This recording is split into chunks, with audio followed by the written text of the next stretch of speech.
है कि छत्तीसगढ़ में बीजेपी को जहां 10 सीटें मिली है तो कांग्रेस को इस बार काफ़ी कशमकश और कांटे की टक्कर के बीच एक सीट से ही संतुष्ट होना पड़ा।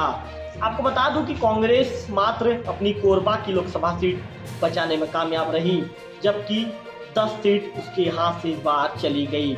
यहाँ बताना ये भी लाजमी होगा कि जो बीजेपी के वरिष्ठ मंत्री हैं और बीजेपी के कद्दावर नेता हैं बृजमोहन अग्रवाल ने रायपुर की सीट को काफ़ी निर्णायक बढ़त से उन्होंने सीट को जीत दर्ज किया है, काफ़ी अंतर से उन्होंने जीत दर्ज किया है। अभी बृजमोहन जो साई कैबिनेट में वरिष्ठ मंत्री के रूप में कुछ मंत्रालय की जिम्मेदारी वे संभाल रहे हैं, कुछ मंत्रालय की जिम्मेदारी उनके कंधों पर है। ऐसे में बृजमोहन के सांसद बनने के बाद ये चर्चा ने जोर पकड़ना शुरू कर दिया है कि बृजमोहन अग्रवाल जल्द ही इस पद से जो उनके विधायक के पद से इस्तीफा दे सकते हैं, मंत्री पद से भी इस्तीफा देंगे।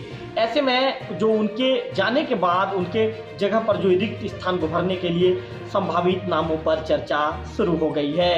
उन बातों को मैं विस्तार के साथ मेरे दर्शकों को बताने वाला हूं। नमस्कार, मैं हूं रवि तिवारी, आप देख रहे हैं लोकल टीवी। अब चलिए विस्तार के साथ चर्चा करते हैं कि बृजमोहन अग्रवाल के जो जाने के बाद जो रिक्त होगा। हालांकि बृजमोहन अग्रवाल 8 बार के विधायक हैं, प्रदेश के कद्दावर नेता हैं। कई जब बीजेपी की सरकार बनी है तब उन्हें मंत्री पद की भी जिम्मेदारी मिली है, काफ़ी अनुभवी मंत्री हैं। लेकिन सांसद पद में जब उनका चयन हो चुका है, सांसद बनने के बाद बृजमोहन अग्रवाल को ये पद छोड़ना पड़ेगा। अब मैं आपको बात करना चाहूँगा कि छत्तीसगढ़ में बीजेपी ने शानदार जीत दर्ज की है। 11 में से 10 सीट बीजेपी की झोली में गई है। ऐसे में पार्टी के नेता काफ़ी उत्साहित नजर आ रहे हैं और खुश भी नजर आ रहे हैं। जाहिर तौर पर बात है कि खुश होना भी चाहिए और उत्साह भी होना चाहिए, और उत्साहित इसलिए भी हैं क्योंकि जो मंत्री पद के दावेदार हैं वो काफ़ी उत्साहित प्रफुल्लित भी नजर आ रहे हैं। आपको बता दूं कि बृजमोहन अग्रवाल रायपुर से बड़े मार्जिन से लोकसभा सीट को जीतने के बाद अब वे सांसद बन गए हैं, इसलिए मंत्री पद से इस्तीफा देने वाले हैं। सांसदों की शपथ की तैयारी भी दिल्ली में की जा रही है। आपको बताना लाजमी होगा, कल यानी 9 जून को देश के प्रधानमंत्री के रूप में नरेंद्र मोदी तीसरी बार शपथ ग्रहण करेंगे। इसके बाद लोकसभा में नवनिर्वाचित सांसदों को शपथ दिलवाई जाएगी। ऐसे में माना जा रहा है कि जून के दूसरे हफ्ते में बृजमोहन अग्रवाल भी मंत्री पद और विधायकी से इस्तीफा दे सकते हैं।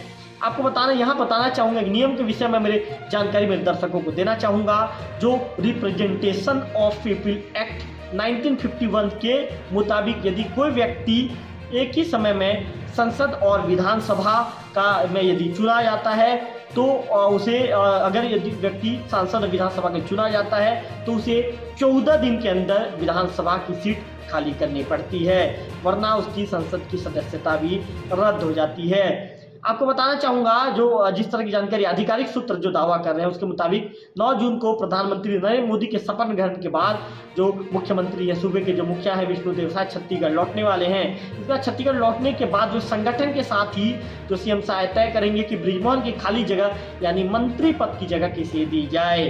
मंत्री बनाए जाने को लेकर कुछ नामों की चर्चाओं ने तेजी पकड़ना शुरू कर दिया है। आपको अब सबसे पहली बात जिस तरह जो नाम चर्चे में आ रहे हैं उसके विषय में मैं बात करना चाहूँगा। सबसे हम बात करेंगे कि अजय चंद्राकर के विषय में बात करना चाहूँगा।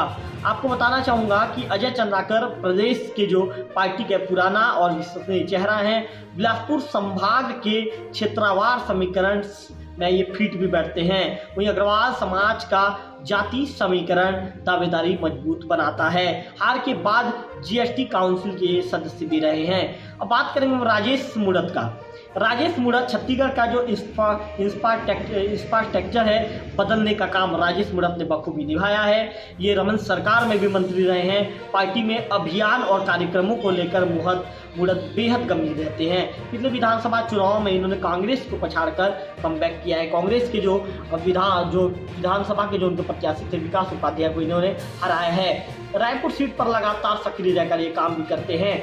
ये वजह है कि अपनी रायपुर पश्चिम विधानसभा सीट पर पार्टी को 80,000 की लीड दिलाने में कामयाब रहे हैं। अब हम बात करेंगे अजय चंद्राकर। ये भी पार्टी के काफी अनुभवी चेहरे हैं, रमन सरकार में मंत्री पद भी संभाल चुके हैं। आपको बताना चाहूंगा कि यही वजह है कि विधानसभा विपक्ष को घेरने और अपनी सरकार से सवाल करने का इनका एक अलग ही ढंग होता है। रमन सिंह कार्यकाल में, जैसे कि मैंने आपको बताया थे, मंत्री रह चुके हैं, एक अनुभवी चेहरा है, इस वजह से भी शायद कैबिनेट में इन्हें जगह मिल सकती है। हम यदि बात करेंगे रेणुका सिंह की, तेज तर्रारी आदिवासी नेत्री हैं। मैं आपको बता दूं कि केंद्र में मंत्री जो है, मंत्री रहे रेणुका सिंह 2023 में विधानसभा का चुनाव लड़ी थी और जीत भी गई। तभी से चर्चा थी कि प्रदेश सरकार में रेणुका सिंह को बड़े जिम्मेदारी देते हुए मंत्री बनाया जा सकता है। बात ये भी होने लगा था कि रेणुका सिंह प्रदेश के मुख्यमंत्री चेहरा भी हैं। हालांकि रेणुका को कुछ भी नहीं मिला। पार्टी की कई बैठकों में नजर आने की वजह से उन्हें नाराज माना जाता है। संगठन इस सिचुएशन को बैलेंस करने के लिए उन्हें मंत्री पद भी दे सकता है। इस तरह की चर्चाएं ने भी जोर पकड़नी शुरू कर दी है। अब हम बात करेंगे, यदि हम बात करें तो रेस में शामिल चर्चित नामों के अलावा कुछ ऐसे विधायक भी हैं जो अंदर खाने से ये कोशिश कर रहे हैं कि किसी तरह उन्हें इस बार मंत्री बनने का मौका मिल जाए। इनमें कुछ चेहरे ऐसे भी हैं जिन्हें मंत्री बनाकर भाजपा हर बार की तरह फिर चौंका सकती है। यदि हम उस नाम को लेकर चर्चा करें तो रायपुर उत्तर से विधायक पुरंदर मिश्रा भी हैं, जबकि पंड्रिया की विधायक भावना बोहरा भी है। वही कोंडागांव की विधायक लता उसेंडी की दावेदारी भी जो मजबूत मानी जा रही है। वहीं केसकाल विधायक नीलकंठ टेकाम है जो पूर्व IAS रहे हैं, जबकि बसना विधायक संपत अग्रवाल और सीतापुर विधायक रामकुमार टोप्पो हैं। इन नामों की चर्चा हमने आपको इसीलिए बताया क्योंकि प्रदेश में एक सीट जो बृजमोहन अग्रवाल की जो है वो रिजाइन देने पर खाली होने जा रही है, मंत्री पद की एक सीट। ऐसे में इन नामों के चर्चाओं ने जोर पकड़ना शुरू कर दिया है कि आखिर कौन हो सकता है जो वरिष्ठ मंत्री बृजमोहन अग्रवाल के जाने के बाद उनके रिक्त स्थान को उसके नाम से भरा जाएगा। हालांकि चर्चाओं ने जोर पकड़ना शुरू कर दिया है, लेकिन अंतिम फैसला संगठन और प्रदेश के जो मुखिया हैं और इसके साथ साथ बीजेपी का जो हाईकमान है अंतिम फैसला लेगा कि आखिर उस पद में किसे बिठाया जाना चाहिए।